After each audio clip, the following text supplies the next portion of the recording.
En este día, y siguiendo con un poco la serie que llevamos en cuanto a las predicaciones, en cuanto al tema o a la temática que venimos mostrando y que queremos reforzar en medio de estos tiempos, esa doctrina fundamental que es la que nos sostiene, es la que nos ayuda a entender en qué creemos, en quién creemos y a quién seguimos y hacia dónde nos dirigimos. ¿Amén?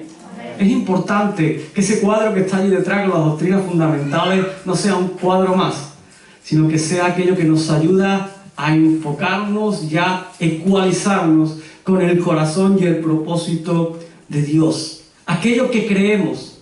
Y hoy vamos a estar hablando acerca de un punto muy interesante que es el sacerdocio universal.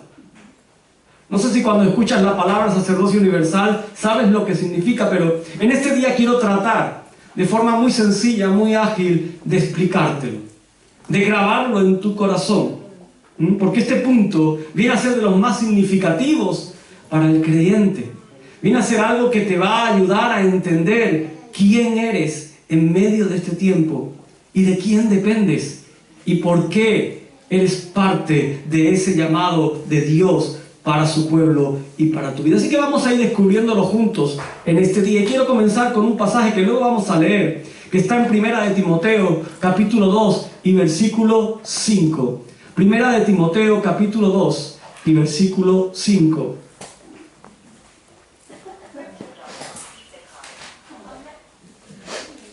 Dice: porque hay un solo Dios y un solo mediador entre Dios y los hombres, y es Jesucristo, hombre. Y como venimos haciendo, quiero leerte la declaración de fe en cuanto a este punto, lo que dice literalmente.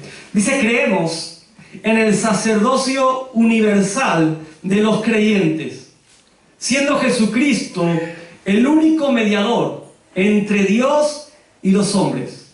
Creemos en la oración en el nombre de Jesús como medio de comunicación con Dios. Y vamos a comenzar analizando algunos de los conceptos claves que a la hora de estudiar el sacerdocio universal nos va a ayudar a asimilar y a comprender este punto de nuestra doctrina fundamental. Y el primero es sacerdote. Según el diccionario de la Real Academia Española, ese término sacerdote implica o se define como una persona dedicada, consagrada a hacer, celebrar y ofrecer sacrificios. Ese es el sacerdote. A la vez, ese término de sacerdote proviene del término sacercracum, que es sagrado o consagrado. Y en su acepción real, sacerdocio, ¿sabes lo que significa? Significa dignidad. Significa estado, ejercicio y ministerio de aquel que es apartado, es decir, del sacerdote. En términos figurados, el sacerdocio es consagración activa. Pero no solo activa, sino que además añade que es celosa, con cuidado, con intensidad. ¿Celosa a qué? Al desempeño de una profesión o ministerio, servicio. Pero fíjate, no cualquier desempeño, ni cualquier servicio o ministerio. Termina diciendo que es a una profesión o ministerio elevado y noble. Algo importante. La otra palabra que te quiero dejar en este día es sacrificio. Este término proviene del verbo latino sacrificio, sacrifica, sacrificare. Y significa inmolar, ofrecer algo a la divinidad, e incluye siempre la idea de muerte de un ser vivo. Y por lo tanto, en un sacrificio hay derramamiento de sangre. Se vierte sangre. La idea y necesidad del sacrificio, de llevar a cabo este acto, aparece desde el mismo momento en el que Adán y Eva pecan contra Dios.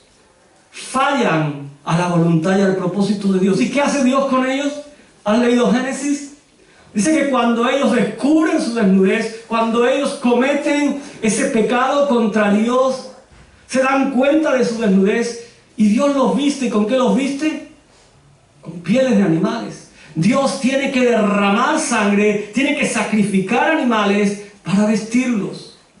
Y es a partir de ese instante, a partir de ese momento, en el que el hombre necesitaría un holocausto, necesitaría un sacrificio para poder acercarse a Dios. Y si lo quieres corroborar en la palabra, busca Génesis 3 al 5 en tu casa, luego tranquilo, apúntatelo ahí. Y vas a ver cómo Dios, a partir de ese momento, cambia esa relación o ese acercamiento del hombre hacia su Creador. En la Biblia encontramos reflejado el sacerdocio tanto en el Antiguo Testamento como en el Nuevo Testamento. Y es muy interesante. Es bastante interesante lo que la palabra nos muestra.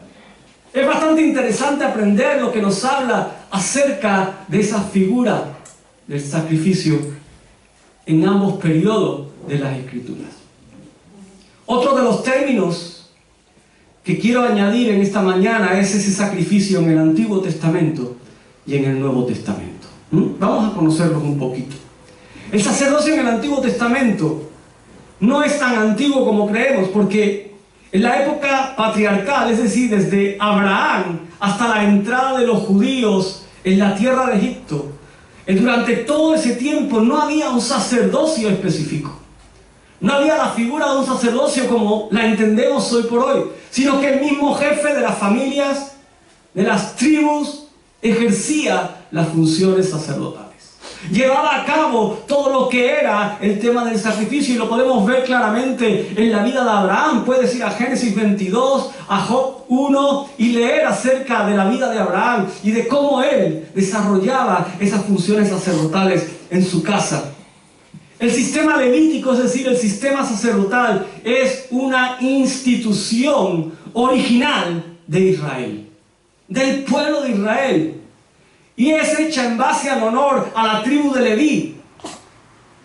La tribu de Leví fue elegida por Dios para realizar y para llevar a cabo las funciones sagradas.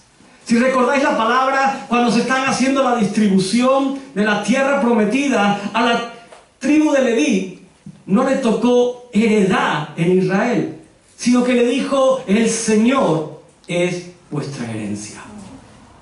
¿A qué tribu pertenecía Moisés? A la tribu de Leví. Moisés pertenecía a la casa de Leví. Moisés fue legislador y mediador entre el Señor y el pueblo. Pero ¿a quién le tocó coger el primer acto de sacerdocio, la primera etapa de sacerdocio? Fue a Aarón y a sus hermanos, quienes fueron constituidos y consagrados para el sacerdocio. Fueron apartados a un estado de santidad que los iba a capacitar para acercarse a Dios y llevar a cabo todo el sistema de adoración, de sacrificios, de ofrendas delante de Dios. Porque las funciones específicas sacerdotales eran impartir la bendición al pueblo. Era vestir de una forma determinada, como era con el pectoral del juicio, donde llevaban el urín y el tumín, que eran símbolos de funciones judiciales, y el oráculo. Pero ¿sabes cuál era la primera función del sacerdocio? La primera función del sacerdocio era la función sacrificial. Eran los responsables de ofrecer a Jehová holocaustos, los responsables de ofrecer a Dios ofrendas y sacrificios. ¿Por quién? Primero por sus propios pecados y luego por los pecados del pueblo, por los pecados de toda la nación. ¿Qué pasó en el Nuevo Testamento? El sacerdocio en el Nuevo Testamento es algo diferente, porque en ninguna parte en el Nuevo Testamento llaman a los líderes de la iglesia sacerdotes. En ningún lugar aparece esa terminología para ellos, sino que más bien se define el liderazgo de la iglesia como ancianos, como obispos, como pastores. Incluso encontramos ahí donde se mencionan esos 5 ministerios: pastores, profetas, apóstoles, evangelistas y maestros. Pero no habla nada de sacerdotes, no habla nada de ese ministerio específico. La Biblia afirma algo muy importante que cambia tras el sacrificio de Jesús en la cruz del Calvario. Y quiero que abras bien tus oídos ahora. La Biblia afirma reiteradamente que cada uno de aquellos que creen en el Señor Jesús como su Salvador y su Señor, es decir, que cada uno de los creyentes son sacerdotes. Son llamados a ofrecer sacrificios espirituales y a realizar buenas obras. Y tienes ahí Primera de Pedro 2 y Romanos 12:1, donde puedes leerlo, estudiarlo tranquilamente. La idea y creencia del sacerdocio universal de todos los creyentes fue algo que perduró, que se mantuvo hasta finales del siglo II. Y esa creencia ha continuado siendo creencia y doctrina bíblica firme e indiscutible a lo largo de la historia del cristianismo. Pero escucha bien, a lo largo de la historia del cristianismo, en aquellos grupos y sectores cristianos que son fieles a la palabra, que son fieles a las escrituras. Y sabes, eso te incluye a ti y me incluye a mí en esta mañana. Que no nos salgamos de lo que la palabra dice. Nuestra vida se fundamenta en la palabra de Dios. ¿Qué pasaba con los apóstoles? ¿Qué pasó en la época de los apóstoles? Los apóstoles pertenecían al pueblo hebreo y ellos habían sido nutridos, formados en la doctrina del Antiguo Testamento. ¿Qué estructura adoptaron? ¿Qué estructura acogieron? La estructura dinámica en la celebración del culto y la secuencia en las reuniones de los primeros cristianos fue un poco más influenciada por lo que era el modelo de la sinagoga. Ellos venían de una cultura que estaba implantada en sus corazones. Fue hacia el fin de la vida del apóstol Pablo, allá por los años 70, donde nada se sabía de un obispo en la iglesia que se diferenciara de sus compañeros de presbiterio o que se le atribuyeran poderes especiales o de alguna índole sacerdotal específica. El carácter y significado jerárquico en el sistema de gobierno de la iglesia fue el resultado de un proceso paulatino, es decir, poco a poco, que se fue imponiendo con el paso del tiempo, que se fue adaptando con el paso del tiempo. Y ese concepto de un obispo como jerarca que ejercía autoridad sobre un distrito o región en varias iglesias es algo que corresponde a una fecha mucho más tardía. Y de ahí pues van haciendo todo lo que es la estructura que hoy por hoy conocemos que tiene la Iglesia Católica. Toda esa estructura que se ha fundamentado, que se ha formado y que aún hoy está vigente. Ahora bien, ¿qué ocurre durante la Reforma? ¿Qué ocurre en el momento en el que esa iglesia sufre una reforma? Y conocemos dos nombres muy importantes de ese tiempo que son Lutero y que son Calvino. La doctrina del sacerdocio universal de todos los creyentes, quiero decirte que no surge a partir de la Reforma. No fue ahí donde surgió, no fue ahí donde nació. ¿Sabes lo que hicieron Lutero y Calvino? La recuperaron. La recuperaron. Porque el sacerdocio universal no nace en la Reforma. Ellos lo único que hicieron fue recuperar aquello que se había perdido en el transcurso del tiempo, en el transcurso de corazones que no se estaban ciñendo al concepto genuino de la palabra de Dios, que no se estaban ciñendo al concepto genuino de lo que Dios quería para su pueblo. Estos hombres lo que hicieron fue actualizarla en el siglo XVI. Enfatizaron su importancia, su significado, y con ello confrontaron a lo que era el ministerio católico romano, quienes tenían el monopolio y la administración exclusiva de los sacramentos. Pero ese no era el corazón de Jesús, ese no era el corazón de Dios. Eso no fue a lo que quiso Dios que llevara el sacrificio de Cristo en la cruz del Calvario. Con referencia al sacerdocio universal de todos los creyentes, tanto en el Antiguo Testamento como en el Nuevo Testamento, encontramos varios textos que fundamentan el principio de que cada creyente, escúchame bien, cada creyente es su propio sacerdote delante de Dios. Es su propio sacerdote delante de Dios. Primera de Timoteo afirma, y lo hemos leído antes, hay un solo Dios, un solo mediador entre Dios y los hombres, y ese es Jesucristo, hombre. Un solo mediador. La enseñanza indiscutible de este versículo es que Jesucristo es el único. Jesucristo es el único. Él es perfecto. Él es suficiente mediador entre Dios y tu vida, entre Dios y el ser humano. Y no necesitamos a nadie más. No necesitamos a nadie más que medie entre nosotros para acercarnos a Dios. En el libro de Hebreos podemos leer en Hebreos 7, y te animo a que lo busques, 7:25 y 4:16. Dice: por lo cual puede también salvar perpetuamente a los que por Él se acercan a Dios, viviendo siempre para interceder por ellos. Hebreos 4:16. Acerquémonos pues confiadamente al trono de la gracia, para alcanzar misericordia y hallar gracia para el oportuno socorro. Ambos textos, ambos pasajes confirman el ministerio de mediación y de intercesión de Jesús ante el Padre, ante Dios. Y eso hace innecesario, eso anula otro mediador. Anula la figura de alguien que tenga que estar entre tú y Dios. Tú puedes entrar confiadamente a la presencia de Dios. Amén. Tú puedes acercarte confiadamente delante del trono de la gracia. En Juan 14:6 dice, después de afirmar que Él es el camino, la verdad y la vida, ¿qué dice Jesús? Y nadie viene al Padre sino por mí. La palabra es clara. La palabra es contundente.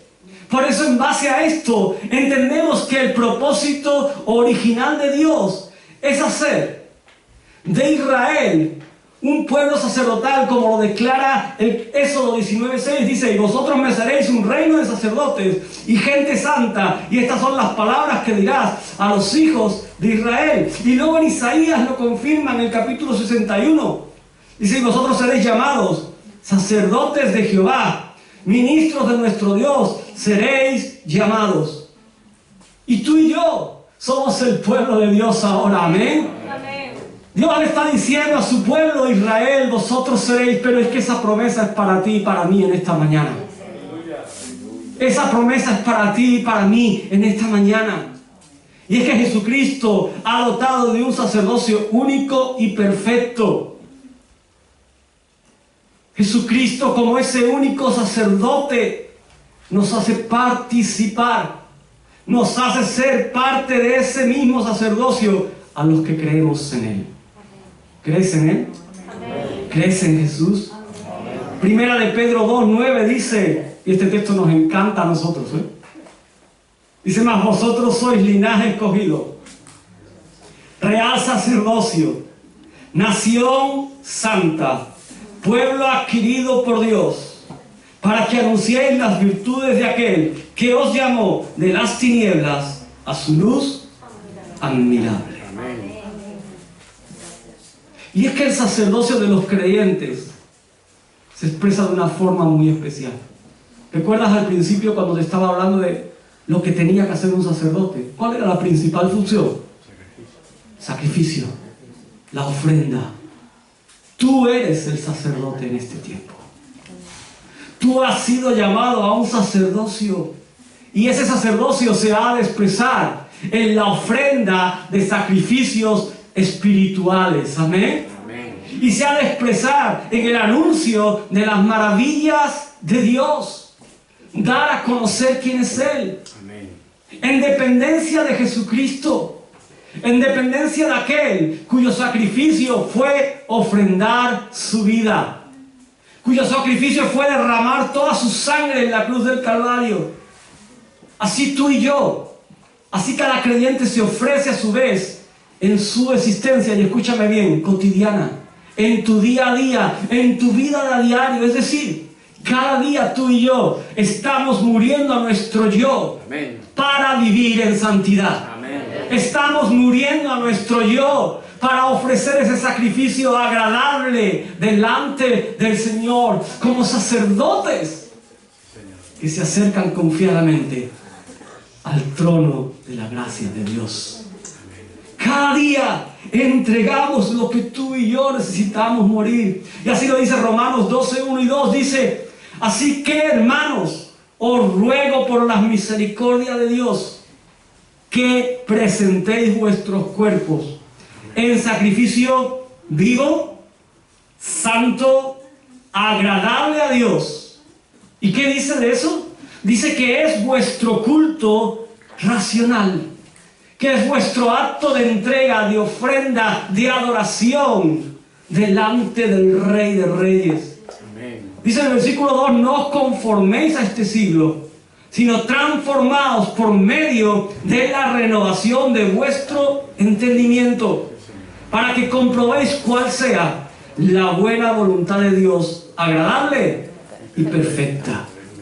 Pero eso no queda ahí, porque si vamos al libro de Hebreos, al capítulo 3, insiste en ese mismo pensamiento y dice: así que ofrezcamos siempre a Dios, por medio de Él, sacrificio de alabanza. Y qué bueno es lo que dice, porque dice: ¿qué es ese sacrificio de alabanza? Es decir, fruto del labio que confiesa su nombre. Amén.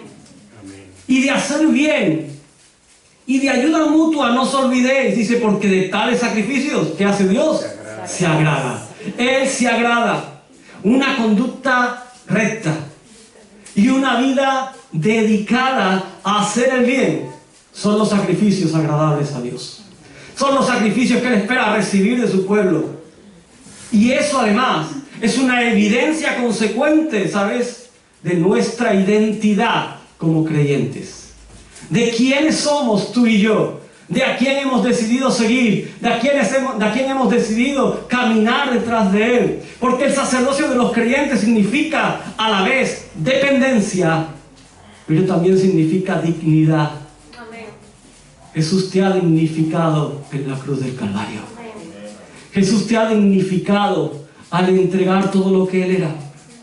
Dependencia porque estamos totalmente sometidos al señorío de Cristo. Él gobierna sobre su iglesia. Ese señorío que concede a su pueblo, un pueblo redimido, un pueblo santificado y un pueblo que camina en perfección. Amén. Pero también dignidad porque nos permite reinar con Cristo y vivir una vida de gozo, una vida de libertad y una vida de victoria. Amén. Amén. Una vida de victoria, una vida donde eres capaz de levantarte sobre las circunstancias, de sobreponerte sobre las situaciones y decir: yo soy alguien a quien Dios ha dignificado. Amén. Según Romanos 8, 16, 17, dice: somos hijos de Dios y por tanto herederos de Dios y coherederos de Cristo. Amén. Así que Dios nos da como creyentes la función de sacerdotes en herencia. Una herencia que no te va a grabar, ¿eh? Es una herencia que podemos aceptar, que podemos disfrutar. Es una herencia que Dios ha puesto en nuestras vidas. Mateo 27, 51 dice que al morir Jesús en la cruz, ese velo de separación que había en el lugar santísimo se rasgó de arriba a abajo. Nuestro sumo sacerdote nos ha dado libre acceso al trono de Dios. Y Hebreos lo confirma. Hebreos habla acerca de este acto en el capítulo 10, versículo 19. Dice: así que, hermanos, teniendo libertad para entrar en el lugar santísimo por la sangre de Jesucristo, por el camino nuevo y vivo que Él nos abrió a través del velo, que esto es de su carne. Y teniendo un gran sacerdote sobre la casa de Dios, versículo 22, acerquémonos con corazón sincero, en plena certidumbre de fe, purificados los corazones de mala conciencia y lavados los cuerpos con agua pura. Y es que nuestro sacerdocio delante de Dios es una función y consecuencia de nuestra calidad como hijos de Dios. Y esa calidad únicamente, esa experiencia sacerdotal únicamente es válida a través de Jesucristo, a través de su obra en la cruz. Por lo tanto, Cada creyente debe conocer esta gran responsabilidad directamente relacionada con los demás. Porque tu sacerdocio universal no solo habla de tu posibilidad de acercarse a Dios, sino de tu responsabilidad para con la iglesia y para con aquellos que están aún sin conocer de Dios. Sí, Señor. De acuerdo a las demandas de Dios, el creyente debe ser santo, responsable por cada hermano en Cristo, responsable por los incrédulos y aún por aquellos que nos aborrecen, aún por aquellos que puedan ser tus enemigos. El sacrificio de sangre ya está hecho por Jesús en la cruz.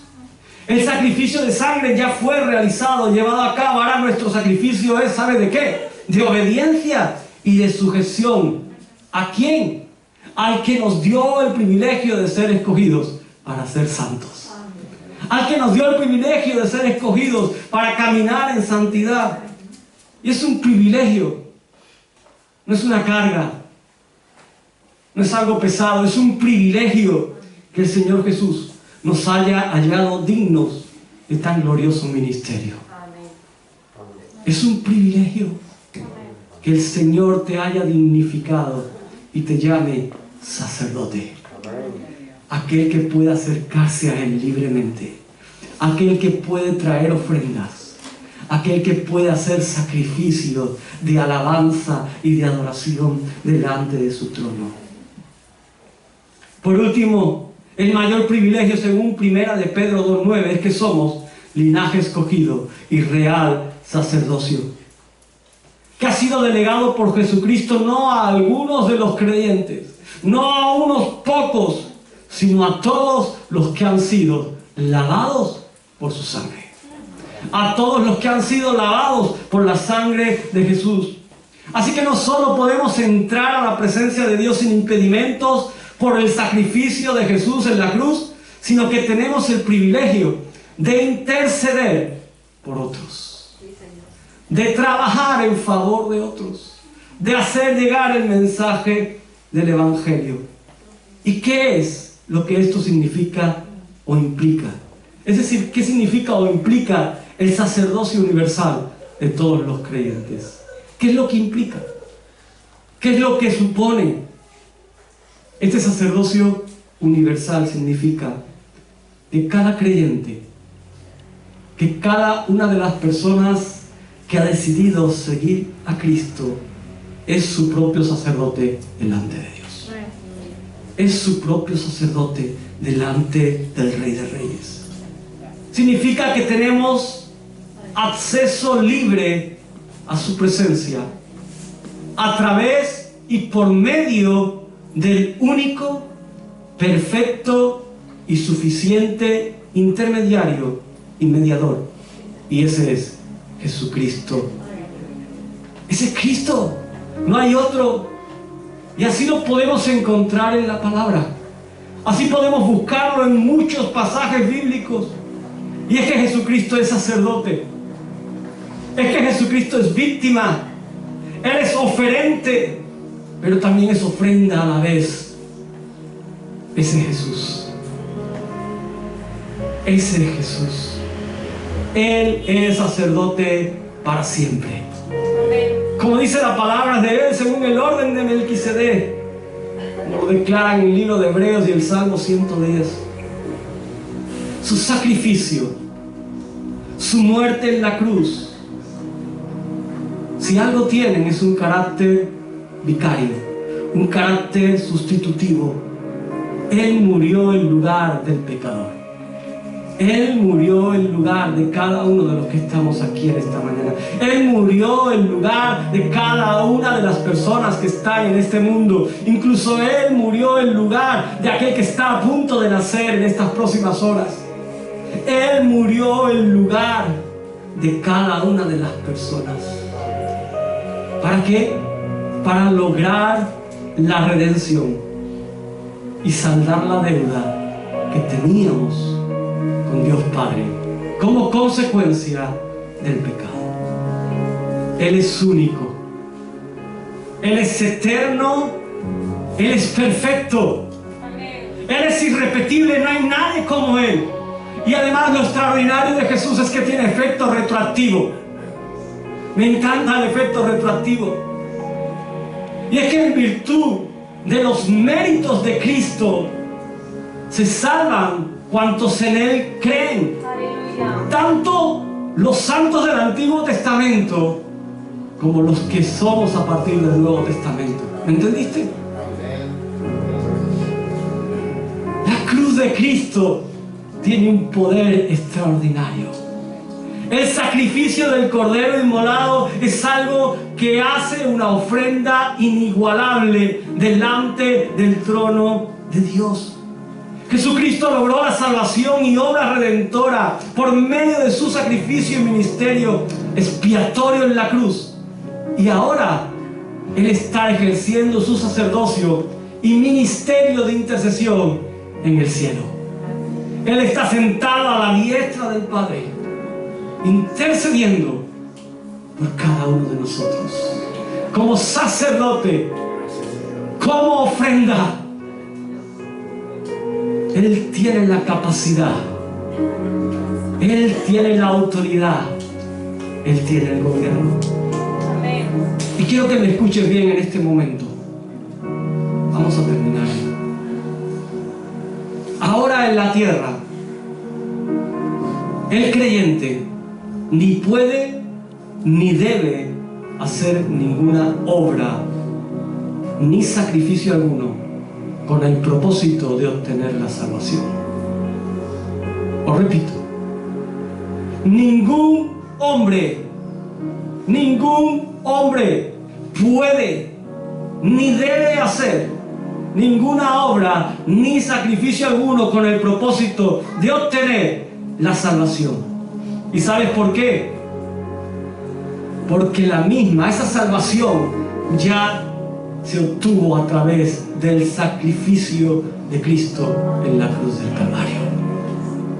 Esa ofrenda ya fue hecha por Jesús aquel día en el monte Gólgota. Esa ofrenda ya fue realizada. Y lo único que podemos hacer es recibirla por fe, es aceptarla previo arrepentimiento de los pecados. Es lo único que te toca. Decirle: Señor, perdóname. Perdóname. Por eso cada creyente, en virtud de los méritos de Cristo y no de los suyos, en virtud de los méritos del Señor Jesucristo y como beneficiario y participante de su sacerdocio eterno, ¿qué le toca? Debe ejercer su propio sacerdocio, ofreciendo sacrificios espirituales en 3 dimensiones y en 3 áreas específicas: en la adoración y en la alabanza. Qué importante es. Qué importante es. Yo no entiendo aquellos creyentes que llegan después de la alabanza. Se están perdiendo una parte muy importante de lo que es el sacerdocio que Dios les ha entregado.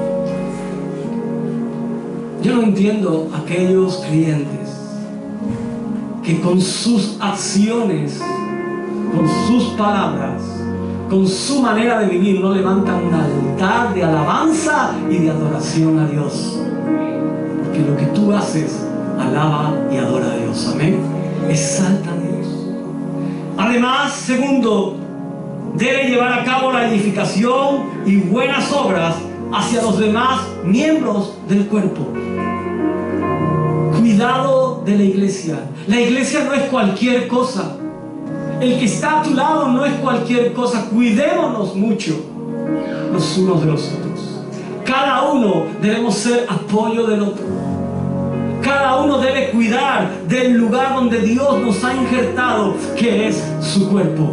Algo precioso para Dios. ¿Lo es para ti? ¿Valoras el lugar donde Dios te ha injertado? ¿Valoras a la congregación? Y tercero, evangelización y proclamación de las buenas nuevas de salvación. Amén. Hermanos, es tiempo de que esta iglesia se movilice mucho más de lo que está haciendo. Que cuando salgamos a evangelizar haya 80 personas potencialmente evangelizadores en el lugar donde vayamos. porque eso es parte de su sacerdocio. El sacerdote iba al templo a trabajar. ¿Me has escuchado? Iba al templo a trabajar, pero antes de trabajar, él tenía que prepararse. Él tenía que vestirse de una determinada manera, tenía que lavarse, tenía que formar todo lo que era un procedimiento para poder ejercer su trabajo. Tu llamamiento es a trabajar en favor de otros. Tu llamamiento es trabajar en favor de aquellos que aún no conocen el Evangelio. Muchas veces cuando escuchamos, Señor, gracias porque soy linaje escogido, real sacerdocio, pueblo especial, y nos quedamos ahí diciendo que me lo den todo porque soy la repera, soy el ombligo del mundo. Y nos quedamos ahí, pero no eres el ombligo del mundo. Lo siento, eres sacerdote delante de Dios. Amén. Y como tal te toca currar. Amén. Te toca trabajar. Te toca esforzarte. Te toca morir a ti cada día. Te toca levantar un altar de alabanza y de adoración en tu vida a cada instante. Amén. Te toca pelear por la congregación. Te toca servir a tu hermano aunque no quieras. Te toca trabajar en favor de aquellos que están en medio de esta iglesia. Pero es que además te toca salir a las calles y declarar el Evangelio, declarar buenas noticias. Y termino. Debemos como creyentes ser agradecidos. Amén. Aceptar el desafío de una vida de santidad, de una vida de consagración que glorifique a Dios, no a nosotros, que glorifique a Dios, que bendiga a los demás miembros del cuerpo de Cristo y que comparta y anuncie al pecador un mensaje diferente, un mensaje de salvación. Ese es nuestro sacerdocio. Ese es el sacerdocio universal.